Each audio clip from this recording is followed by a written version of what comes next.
ఈ రోజే డౌన్లోడ్ చేయండి. మీ ఫేవరెట్ షోస్ చూడండి. అల్లుడు, అతనికి సారీ చెప్పే అల్లుడు. ఏంటి మీకు సారీ చెప్పాలి అంతే కదా?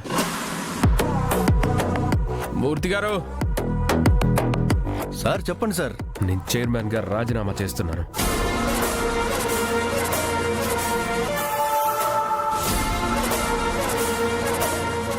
బిహారీ గారు రాజీనామా చేయకుండా వెంటనే ఆపాలి.